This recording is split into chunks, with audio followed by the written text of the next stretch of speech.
My first name is Ishant and I am in 8th grade. The title of my business is Unseen Innovations, and my business focuses on improving technology.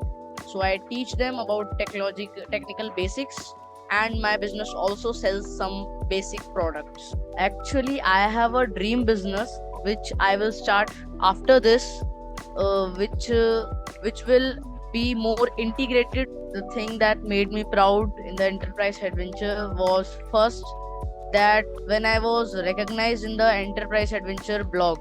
So that thing made me very proud. The thing that I learned from enterprise adventure and I didn't know about it before was aiming high. That was one of the superpowers. So I know that aiming high plays an important role whatever we are aiming, whether it is for future or it is for present. I want to go in technical field and do something big there, like doing some big invention or participating in some very big event. Enterprise adventure helped me a lot in this journey. It gave me a powerful boost about businesses.